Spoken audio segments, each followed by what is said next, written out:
I can't mimic voices for love or money. I'm completely hopeless at it. I was a really bad actor at school, and In a stunning development that has sent shockwaves through Buckingham Palace, Tom Parker Bowles, son of Queen Camilla, has been sentenced in a case cloaked in unprecedented secrecy. The ruling, delivered behind closed doors and mysteriously absent from public court records, has resulted in his immediate removal from public life. Palace officials have imposed an extraordinary information blackout, but our sources have uncovered the disturbing reality behind his sudden disappearance.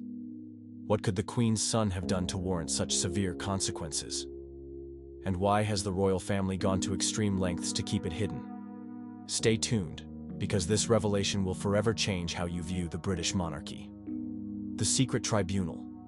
On what appeared to be an ordinary Tuesday morning, Tom Parker Bowles arrived at a nondescript government building in London's diplomatic quarter. Unlike the high-profile court appearances of celebrities or politicians, there were no press photographers, no waiting crowds, just an unmarked entrance guarded by individuals who carried no visible identification, but moved with unmistakable military precision.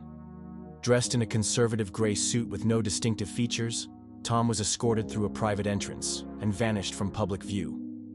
A food critic and author who had carefully balanced his royal connections with an independent career, his expression betrayed no emotion as the doors closed behind him.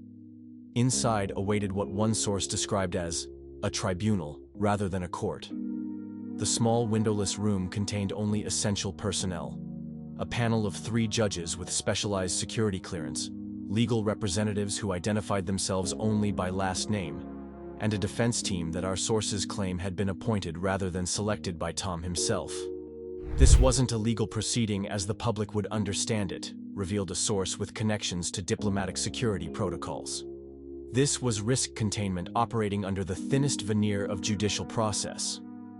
The charges, while never formally announced, allegedly centered around unauthorized communications with foreign entities, specifically, individuals connected to both international media organizations and foreign intelligence services.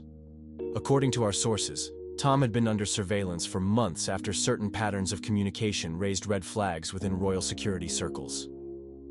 It began with his legitimate food-writing contacts, explained a former colleague who requested anonymity. But somewhere along the line, he began exchanging information that went far beyond culinary matters. Information about palace operations, security protocols, and most damaging of all, private communications between senior royals regarding matters of state.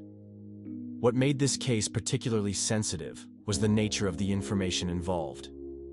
Unlike typical royal scandals centered around personal indiscretions, the material Tom allegedly shared touched on the monarchy's relationship with government, the constitutional gray area where royal influence intersects with political power. During the 7-hour proceeding, Tom reportedly maintained the composed demeanor that had characterized his public life. He spoke only when directly addressed by the tribunal, neither confirming nor denying specific allegations. Those present described his bearing as resigned rather than defiant, the demeanor of someone who understood the institutional machinery he faced. The ruling, when delivered late that afternoon, was extraordinary in both scope and severity. While not termed imprisonment in any conventional sense, the sentence mandated Tom's immediate sequestration at an undisclosed location, with no access to communication devices, publication platforms, or unapproved visitors. The official terminology, protective isolation for reasons of national security, barely concealed the reality: permanent removal from public life. As Tom was escorted from the room through a secure exit, he reportedly made a single statement to the senior security official overseeing the operation: "Tell my mother I understand the necessity." This phrase, cryptic to those unfamiliar with royal dynamics, has been interpreted by insiders as acknowledgement of the monarchy's ultimate priority: institutional survival above individual interests, even when family is involved. Within hours, he had been transported from London via military aircraft, his destination known only to a handful of officials with the highest security clearances. The containment operation. The palace's official statement, released the following morning, made no reference to any proceedings.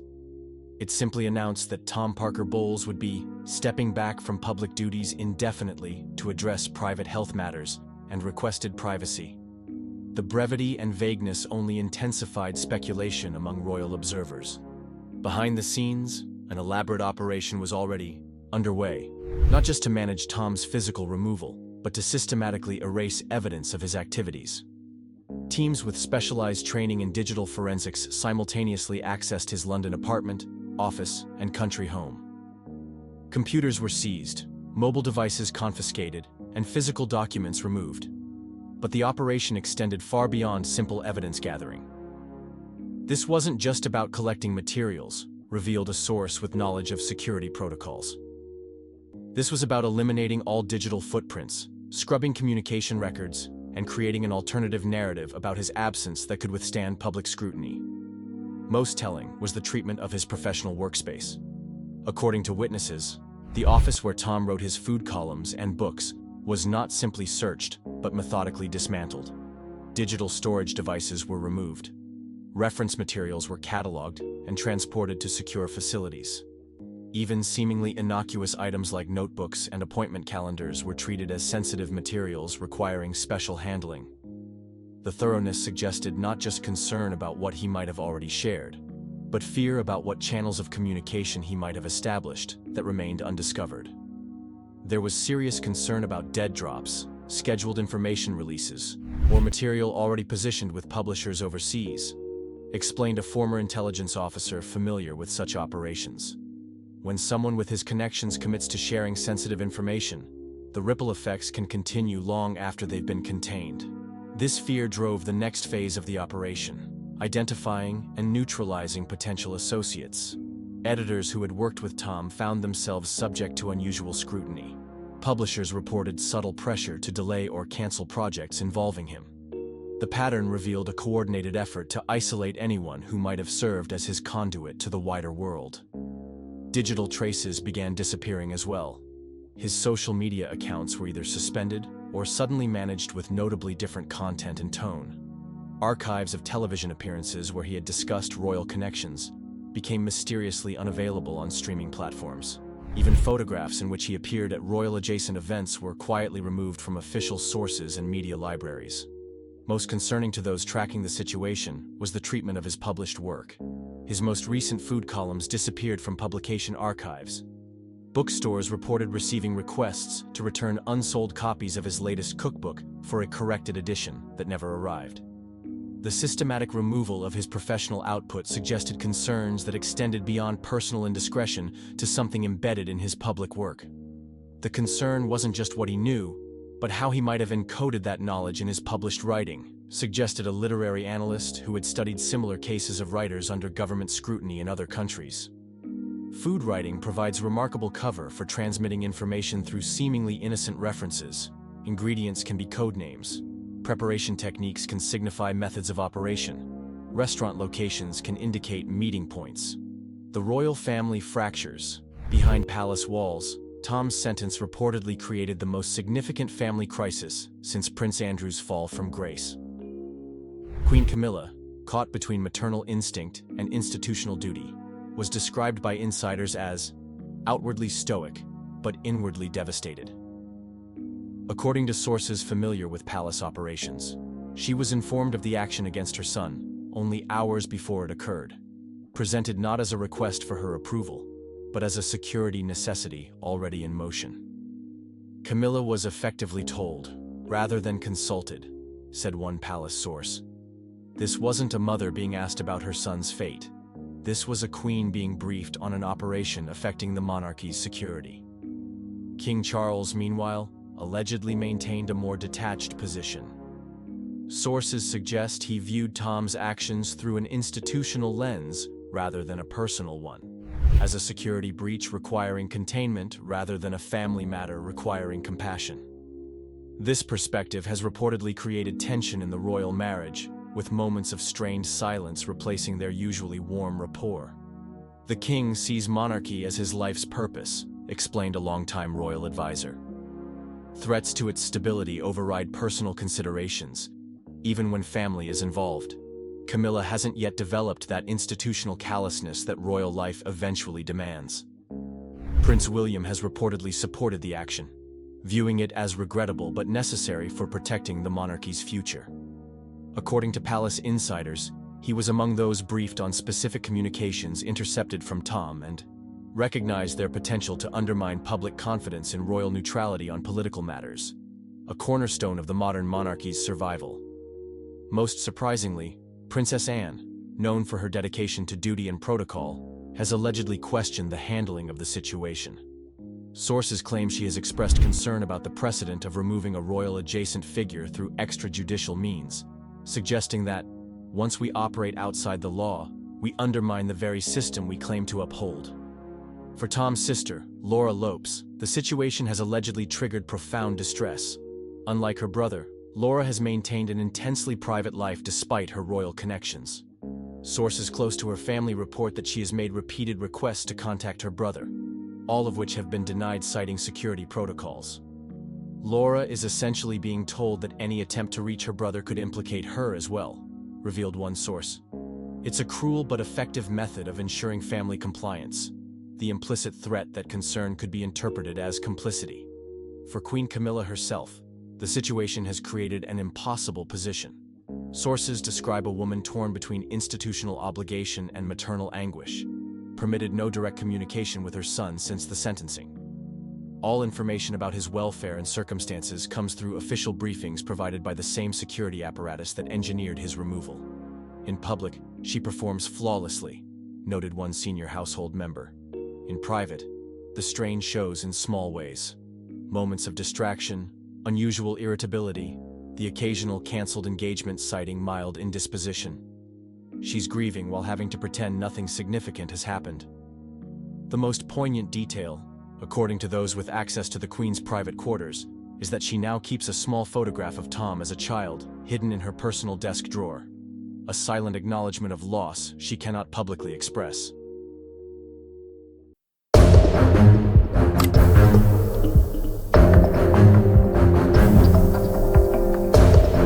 You've been on his private plane. Yes. You've been to stay on his private island. Yes. Chaos erupts within the British royal family as Prince Andrew, Prince William, and Prince Harry unite in an unprecedented legal showdown against King Charles.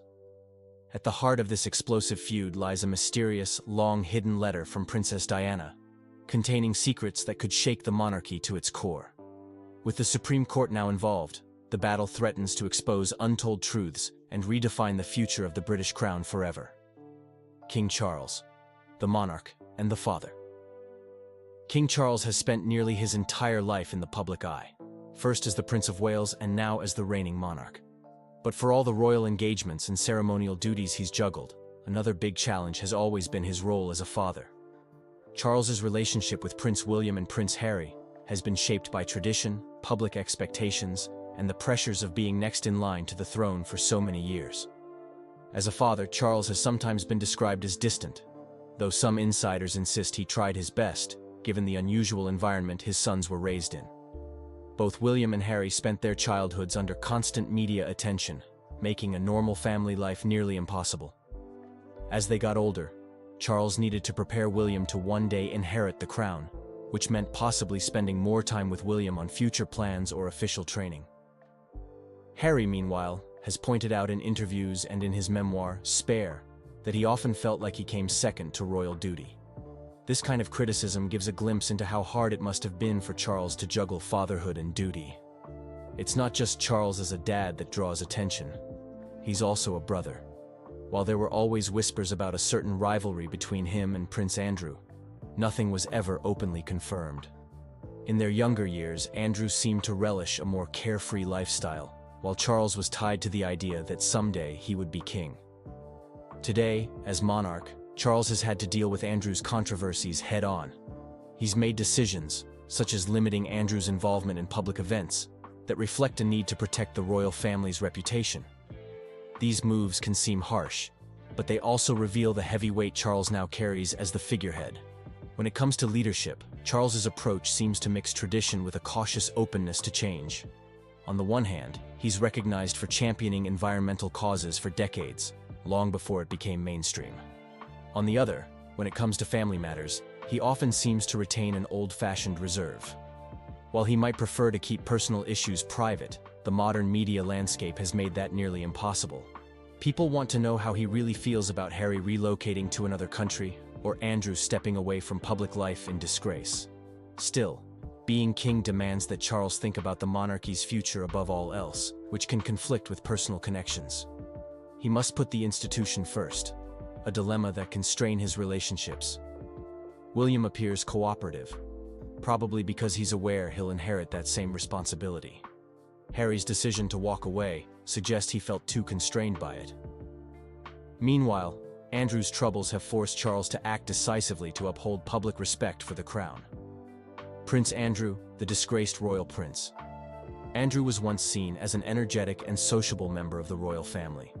Whether at fancy galas or charity events, he appeared comfortable and outgoing, carving out a public image as someone who enjoyed the perks and responsibilities of royal life.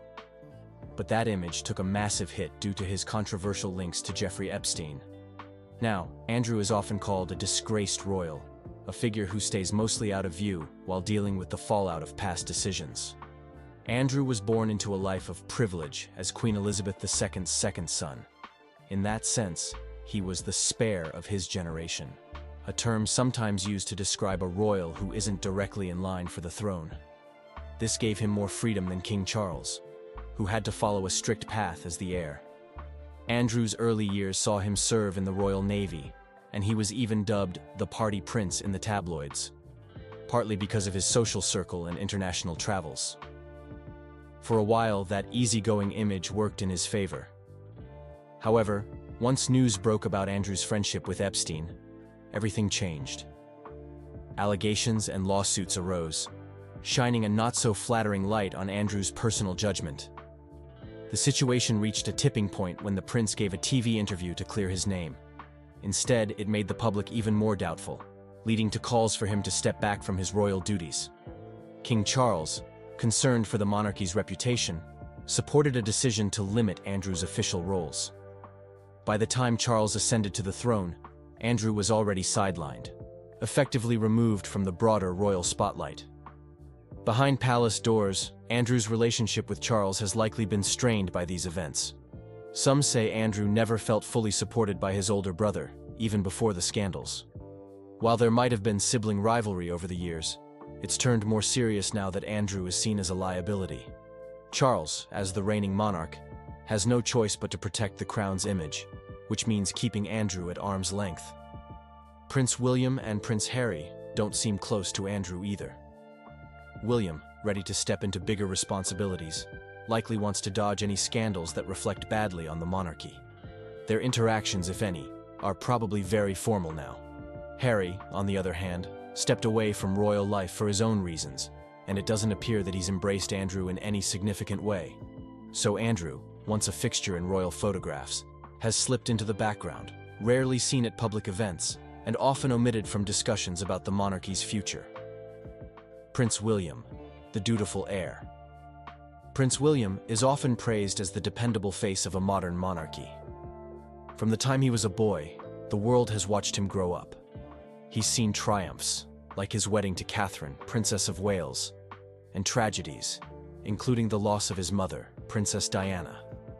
Through it all, William has been groomed to take the throne after King Charles, meaning his every move is viewed through the lens of a future monarch.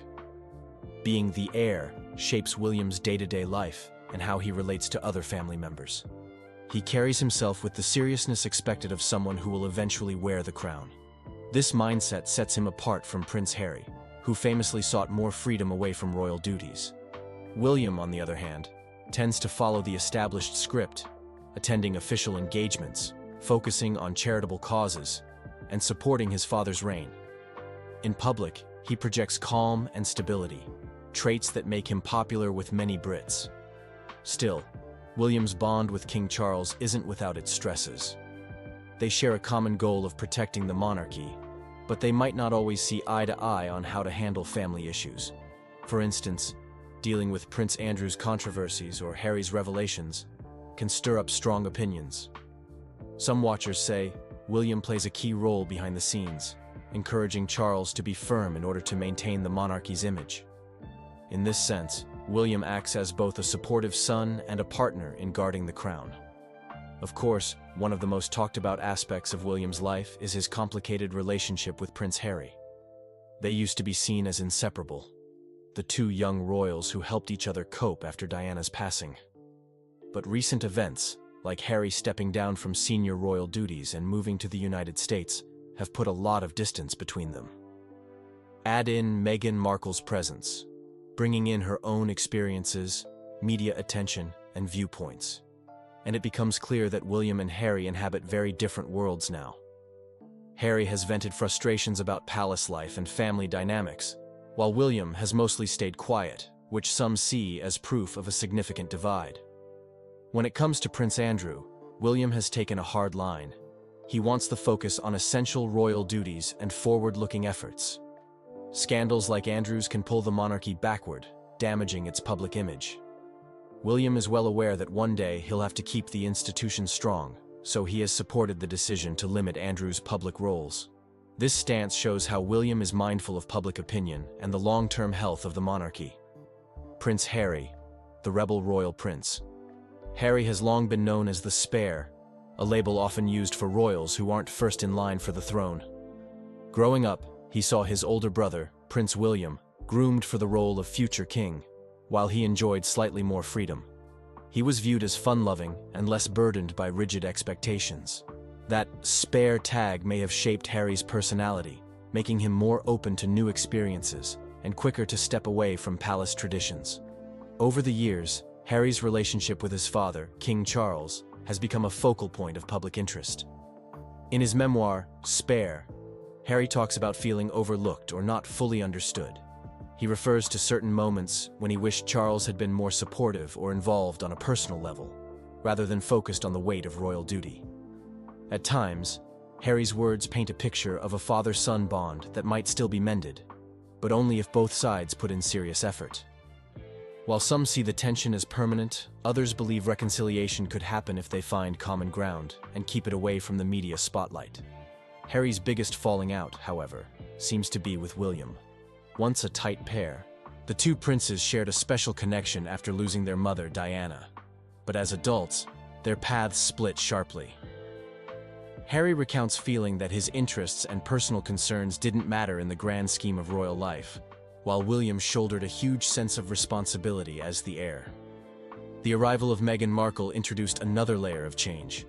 Harry felt a need to protect Meghan from what he viewed as unfair treatment, while William and others in the family may have seen the press coverage simply as part of royal life.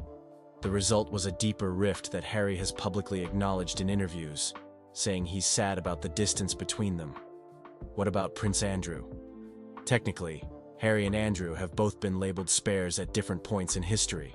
Does that give them a bond? If so, it doesn't show up much in public. Andrew's scandal has forced the royal family to keep him on the sidelines. Harry hasn't openly aligned himself with Andrew, suggesting that rather than bonding them, Andrew's troubles may have nudged Harry even further away from the traditional royal fold.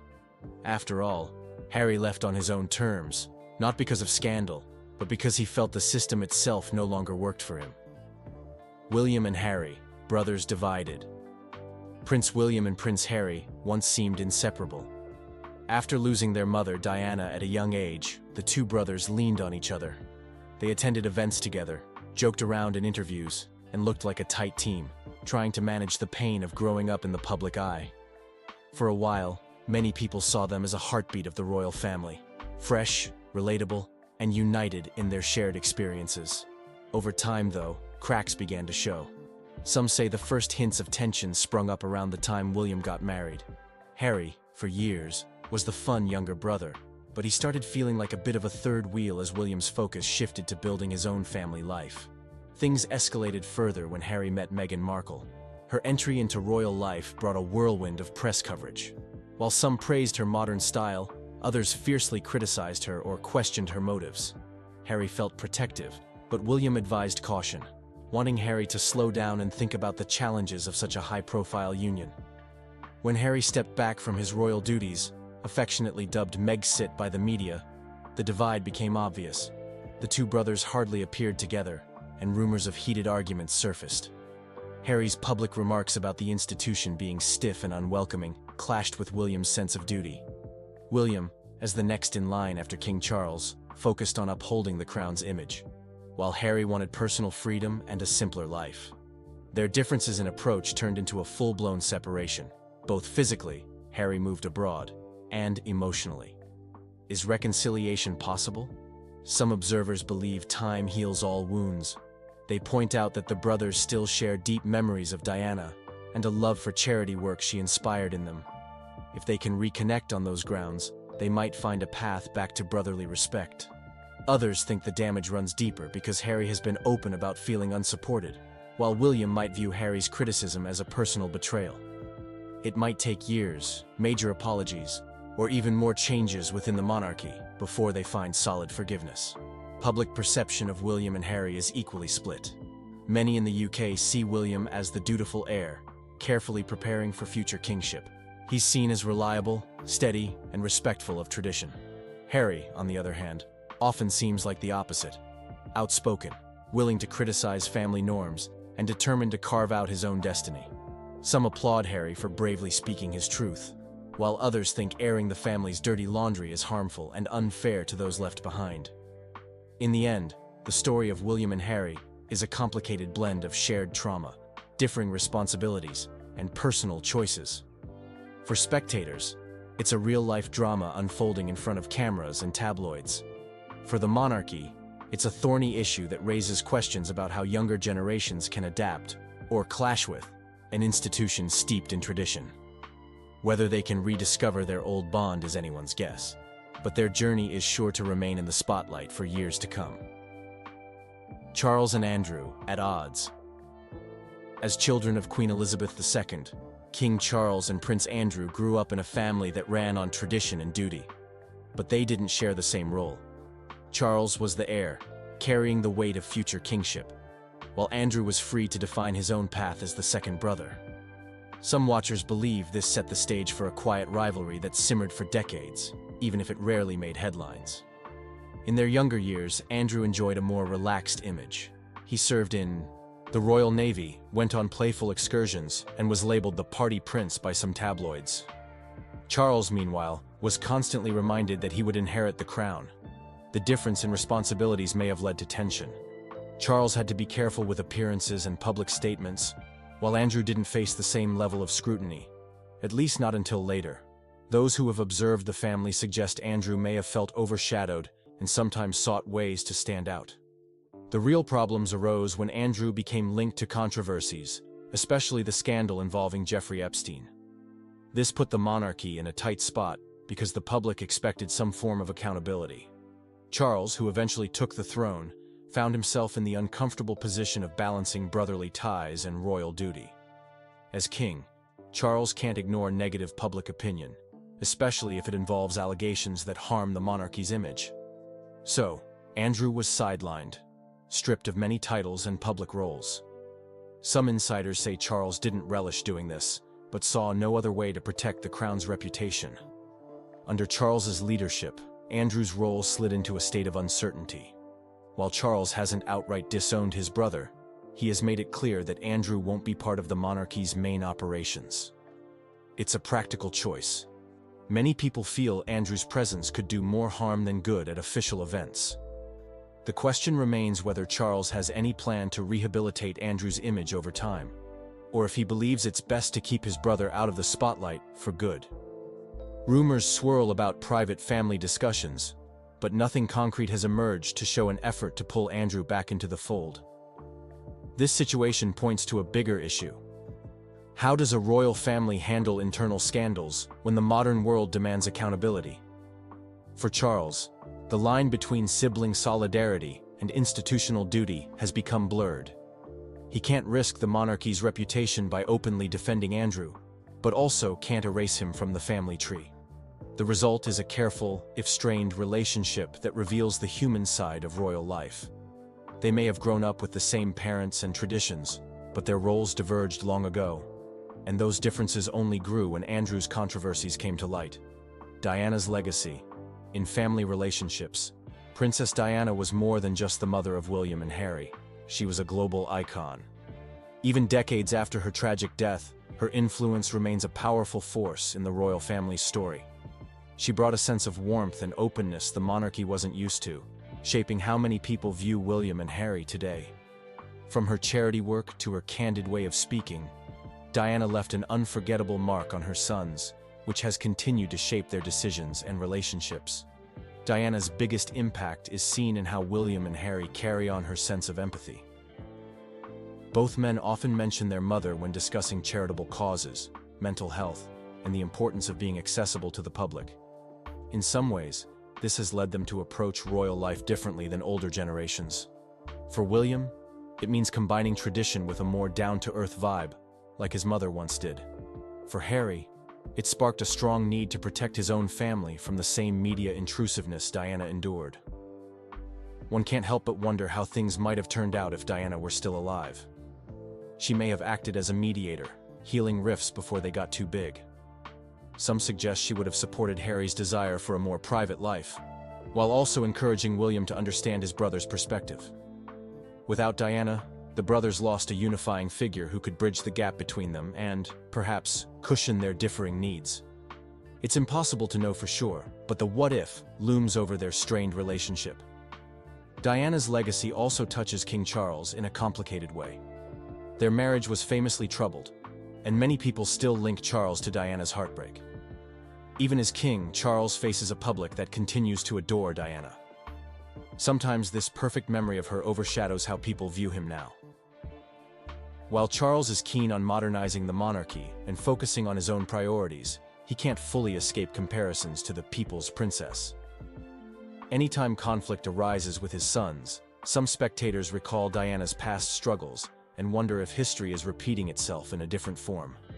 The public's perception also factors in. Diana was charismatic, and her warmth drew people in.